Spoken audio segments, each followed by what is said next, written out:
Welcome to the course on dynamics of machinery, unit number 4, balancing. So this unit consists of the static and dynamic balancing, balancing of rotating masses in single and several planes, primary and secondary balancing of reciprocating masses, balancing in single cylinder engines, balancing in multi-cylinder engines, inline engines, direct and reverse crank method, radial and P engines. So first we'll introduce what exactly mean by the balancing is.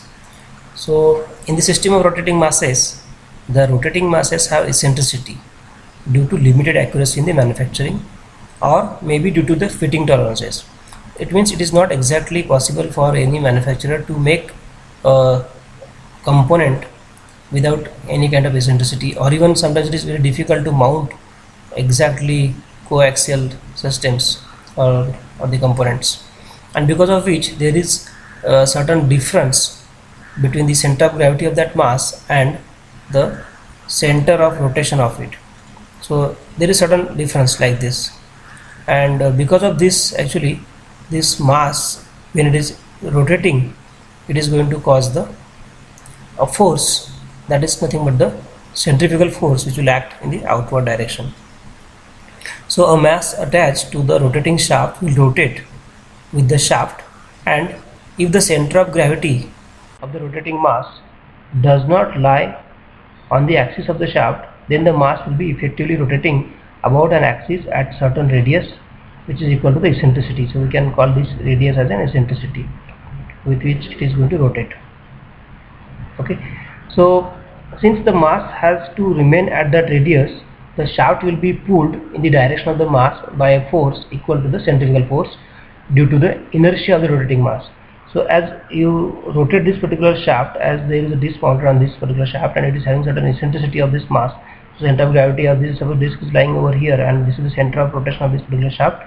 So there will be certain force that will be acting over here in outward direction, that is called a centrifugal force, which is having the magnitude m omega square into r. So the rotating centrifugal force provides harmonic excitation to system, which thereby causes force vibration of the machines.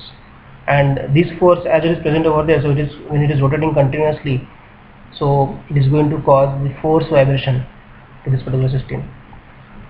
So this force can be balanced to remove the effect of unbalance. So we can balance this particular force. So since we can call this as an unbalanced force because it is going to cause the vibrations in the system, and this is actually the main reason in all the machinery of causing the vibrations into it. Okay, so we call this as an unbalanced force, and if you have to balance this, that means there are different methods. So that methods are to be studied into this particular unit, how we can balance that. Okay, so this unbalanced force is expressed as a product of mass and eccentricity. So you can see here major component is the mass of it and the eccentricity, that is r here specified, and it definitely depends on the speed with which it is rotating. So when it is rotating with very high speeds, like suppose if you take an example of turbines which are rotating at an RPM of around 30,000. So if the system is rotating with, or the shaft is rotating with a 30,000 RPM, even though there is a small eccentricity, very small value of r or very small amount of mass, if it is there added over there, it is going to cause a very large force. Okay, because it is omega square over here, so if the speed is high, it will be very high force which is going to cause the vibrations, and definitely this high force, heavy unbalanced force may cause the complete breakdown of the system. So we have to take care that these systems should be balanced, so there should not be any unbalanced force being acting on the system. Okay, so now how we can balance it, that is what we are going to study in this particular presentation. So here you can see the force on shaft and the bearing due to a single revolving mass is specified. So just this is nothing but bearing A and bearing B. Okay, we can consider that there is certain force over here. Okay, this is the some mass m at a radius r, it is acting from the center of it, and this particular mass is at a distance of a from the bearing A and small b from the bearing capital B. Okay, and if you see it from the left hand side view, so you will find out that it is rotating clockwise like this. Okay, so clockwise rotation of this mass will be there at a radius r. So definitely the magnitude of the force which is available over here will be mr into omega square. So mass into radius into omega square, so with which omega it is rotating over there. Okay, so now the force F will be a bending force on the shaft and will cause bending moment. So definitely this force, whatever is acting on this particular shaft, it is going to provide the bending moment, because we have studied the different types of beams. So you can consider this shaft mounted into the bearings as a simply rotated beam, and there is a force over here which is going to cause the bending of it. Okay, so in general, when you are going to mount certain pulley or the gears or their forces are there which are going to act on this particular shaft. But if such an eccentricity is present, and because of which an additional force is acting over that particular shaft, so there will be an additional bending stress which will be induced, and the reactions at the bearings and A and B will get increased. So additional reactions and additional bending moment will act on this particular shaft, for which actually it is not being designed. Because whenever we design the shaft or the bearings, we consider a particular loading on that particular shaft. Means if it is a gear, so we will consider the force acting on the gears, and then that forces will be resolved into the reactions on bearing A and bearing B. But if there is such an unbalanced force over there, we are not going to consider that unbalanced force over here while designing this. So definitely the reactions RA and RB can be calculated by considering the equilibrium. So if I have to find out now, because of this force, additional force, if there is a bending moment, if there is a reactions on this, so what will be the reaction of it? So on RA, the reactions will be B upon A plus B m omega square r, and on B side it is A upon A plus B m omega square r. So these reactions on bearings will rotate with the mass, okay, and hence will cause the fatigue damage, because as the shaft rotates, this force is being acting in all the directions, and the wear of bearing all over the circumference will also increase. Okay, so the shaft will be subjected to bending moment whose maximum value will occur at the section where the M is connected to this particular shaft, and the bending moment under the revolving mass will be, so this bending moment, if I have to calculate under this revolving mass over here, so it is A into B upon A plus B m omega square r. So when the reactions at the supports become more than the tolerable limits of the bearing, the balancing is required to be done, because these particular bearings are being designed for a particular capacity of it, and if this capacity is exceeding, in that case definitely you have to go for balancing of it, otherwise it is going to cause the failure of this particular system. Even the bearings will get damaged, or even the shaft may also break, so that care has to be taken. Okay, so now how we can do that balancing? So if I consider that there is a single mass acting over there, okay, which is nothing but specified here as m, okay, at radius r from the center, so I have to attach an additional mass in the exactly opposite direction, okay, whose magnitude should be equal to the force which is being created over here.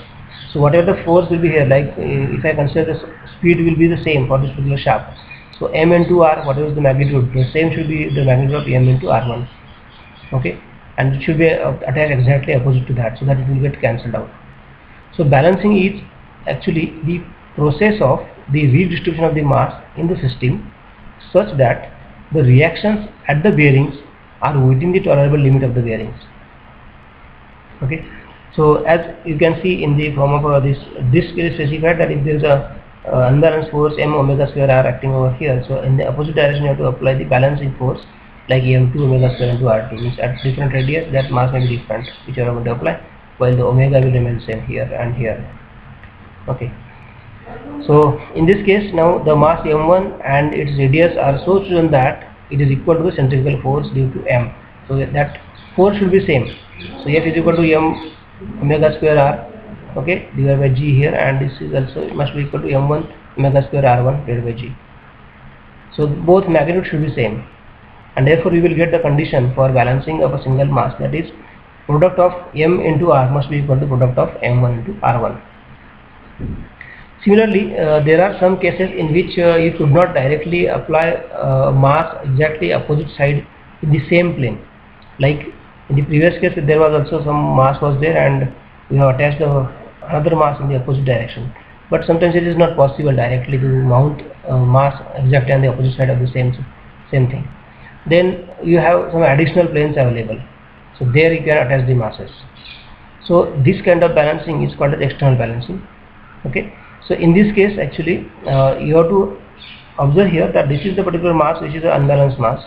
Okay, and balancing mass you are going to apply on other planes, okay, which may be at a distance of L from this initial mass, and the right hand side at a distance of M from this particular mass.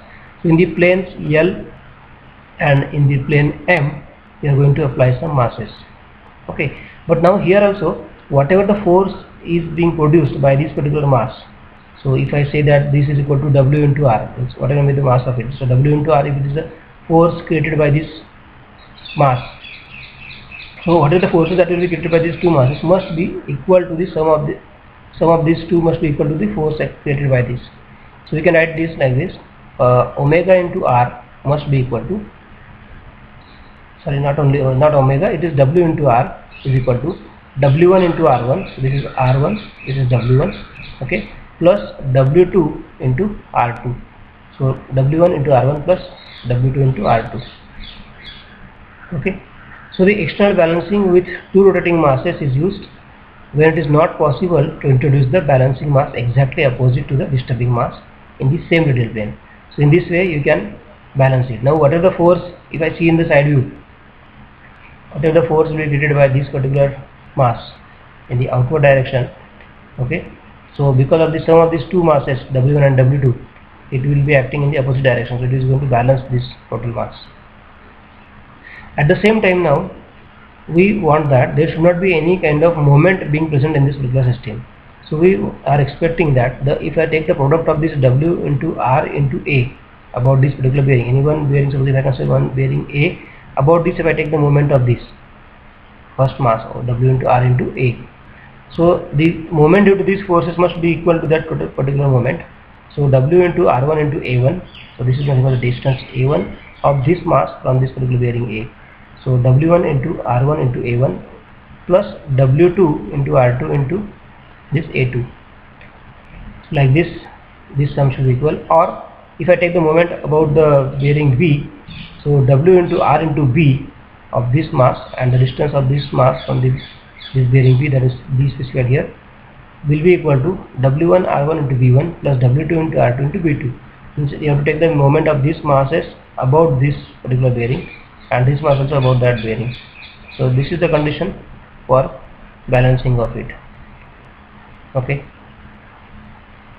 so now we will define what is meant by the static balancing and dynamic balancing.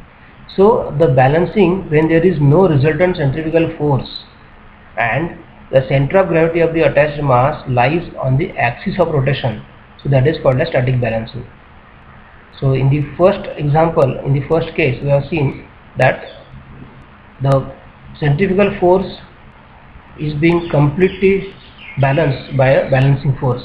The external force which is there acting due to their unbalanced mass will be balanced by the balancing mass. So when there is balancing of this force is there, that is called a static balancing. And in the second case we have seen that the balancing with centers of attached mass system made to coincide with the axis of rotation and no net bending moment acting on the shaft is called dynamic balancing. So in the case of dynamic balancing, we need the force as well as couples or the moment being balanced. So in dynamic balancing, the forces and the moments both are to be balanced. So that is what is called as dynamic balancing. Now there can be a case where in a single plane there can be so many number of masses revolving. Okay, so in that case how we can do the balancing, okay, that we are going to see. So let us consider, suppose there are four masses like W1, W2, W3 and W4. So we will see this balancing of several masses rolling in the same transverse plane in the next presentation. So thank you very much.